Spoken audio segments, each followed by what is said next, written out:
And ఇప్పుడు if else ప్లేలిస్ట్లో next question చూద్దాము. సో ఇవాళ క్వశ్చన్ ఏంటి?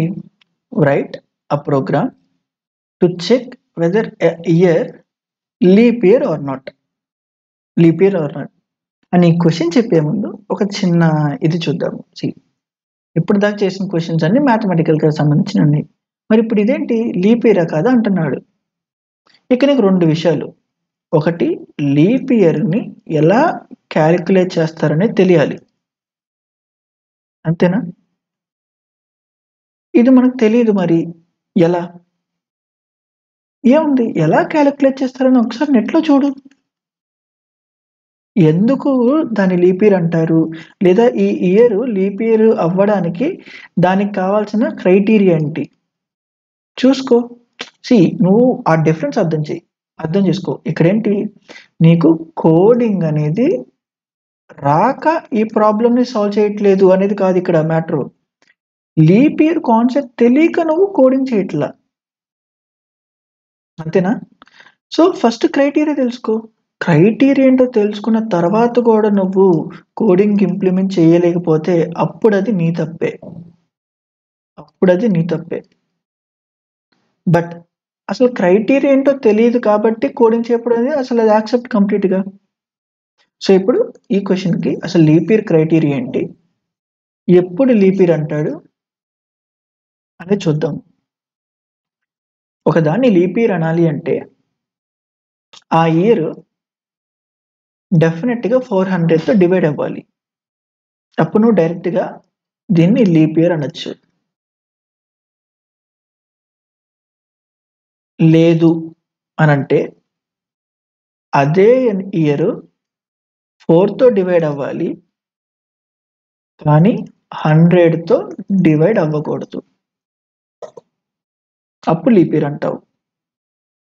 ఇప్పుడు నీ క్రైటీరియా ఏంటో తెలిసిపోయింది. ఈ క్రైటీరియాని నువ్వు లాజిక్గా కన్వర్ట్ చేసి దాన్ని ఇంప్లిమెంట్ చేయలేకపోతే అది మాత్రం డెఫినెట్గా నీ తప్పే. ఓకేనా? మరి దీన్ని ఎలా సాల్వ్ చేయాలో చూద్దాం. ఒక నెంబర్ 400తో డివిజిబుల్ అయితే అది లీప్ ఇయర్. అంటే ఇఫ్ అయితే కాకపోతే అనే ఈ పాసిబిలిటీస్లో ఉన్నాం కాబట్టి మనం ఇఫ్కి వెళ్తున్నాము. ఆ కోర్ పాయింట్ అనేది మర్చిపోద్దబ్బా, చాలాసార్లు చెప్తున్నా. ఇఫ్ ఎల్ సిరీస్ కాబట్టి ఇఫ్ ఎల్స్ కాదు, ఆ కోర్ పాయింట్ నాది పాసిబిలిటీ మేనర్లో ఉందా అనేది చెక్ చేసుకుంటే పాసిబిలిటీలో ఉందా అనిపించినప్పుడు మాత్రం ఇఫ్ ఎల్స్కి రా.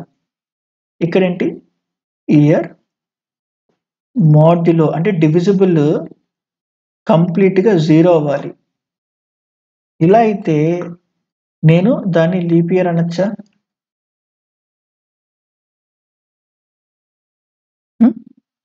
లేదు. ఇంకో కేసు ఏంటి నాకు, ఎల్స్ ఇఫ్ ఇయర్ అనేది 4తో డివిజిబుల్ అయ్యి 0 రావాలి అండ్ 100తో డివిజిబుల్ అవ్వకూడదు. అంటే ఏంటి, అదే ఇయర్ని 100తో చేస్తే నాకు ఇక్కడ చూడు నాట్ ఈక్వల్స్ టు 0 రావాలి. అంటే 100తో డివిజిబుల్ అవ్వకూడదు. 0 వచ్చిందంటే దాని మీనింగ్ ఏంటి, రిమైండర్ 0 వచ్చింది అంటే 100తో డివిజిబుల్ అయినట్టే. నాకు 0 కాకుండా ఏదో రావాలి. అంటే ఆ రిమైండర్ 100తో డివిజిబుల్ చేస్తే మనకేమొస్తాయి, 0 నుండి 99 దాకా వస్తాయి. అంటే ఈ 0 తప్ప 1 నుండి 99లో ఏదన్నా రావచ్చు. ఇప్పుడేంటి, ఇదొక సెకండ్ కండిషను. ఈ రెండు కండిషన్లో ఒకటేనా లేకపోతే రెండునా? 4తో అవ్వాలి అండ్ 100తో అవ్వకూడదు. అంటే దాని మీనింగ్ ఏంటి, రెండు సాటిస్ఫై అవ్వాలి. రెండు సాటిస్ఫై అవ్వాలి. అండ్ ఓవరాల్గా ఈ మొత్తాన్ని ఇంకో బ్రాకెట్ ఇలా అయినా లీప్ ఇయరేగా, ఇలా అయినా లీప్ ఇయరే. ఇదంతా కాదు అని ఎల్స్కొచ్చిందంటే అది డెఫినెట్గా నాట్ అ లీప్ ఇయర్, అంతే. దీని ఇంప్లిమెంటేషన్ చూద్దాం.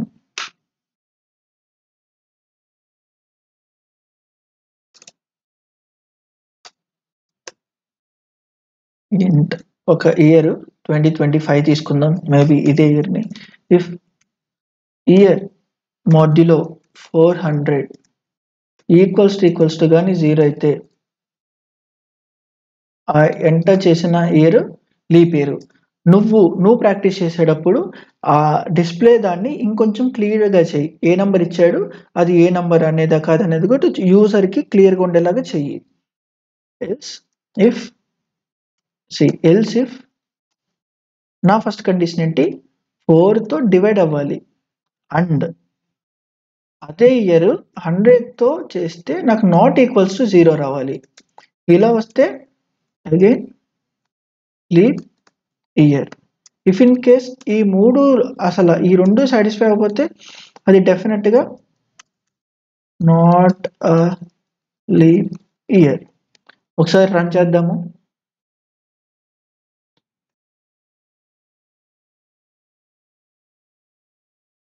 Not a leap year. 2016 check చేద్దాము.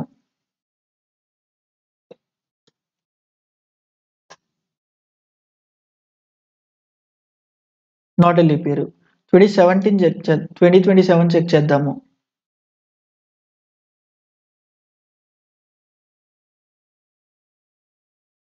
Not a leap year. And 2028 ఇది డెఫినెట్గా లీప్ ఇయర్ అయి ఉండాలి.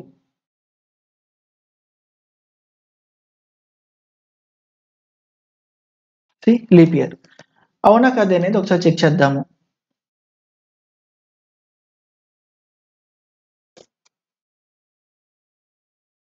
See 2028, 2032, 2036 ఆల్ లీప్ ఇయర్స్ అంట. 36 కూడా ఒకసారి ట్రై చేద్దాము.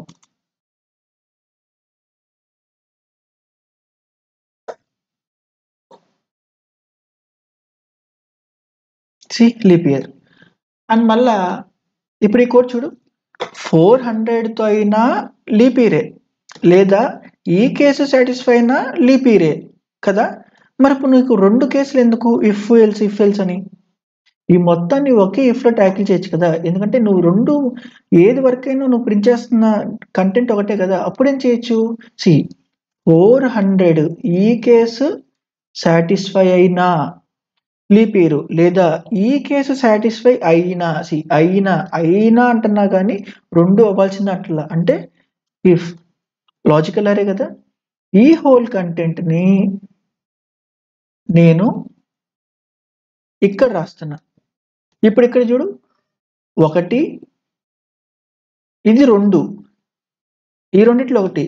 కానీ ఇంటర్నల్ ఇక్కడ చూడు, మనం బ్రేసెస్తో మళ్ళీ దీన్ని ఫర్దర్గా కంబైన్ చేద్దాం. ఎందుకు, ఆ బ్రేసెస్ అనేది ఇక్కడ ఇందాక ఈ 2 స్టేట్మెంట్లు కాబట్టి ఇట్లా రాసాం. బట్ ఇక్కడ ఏంటి, కంప్లీట్గా ఈ బ్రేస్లో ఉన్నది మొత్తము ఈ ఫస్ట్ కంటెంట్ ఇది కాబట్టి, అంటే ఇది కానీ 2 పాసిబిలిటీస్ కాబట్టి. ఐ హోప్ ఆ చిన్నది నీకు అర్థమైంది అనుకుంటున్నాను.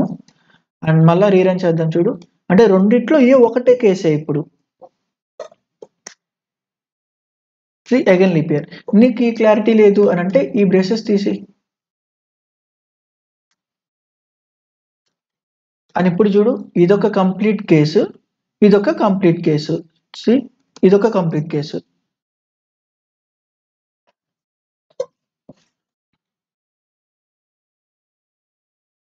ఓకే, ఆన్సర్ ఏం చేంజ్ కాల. So yeah,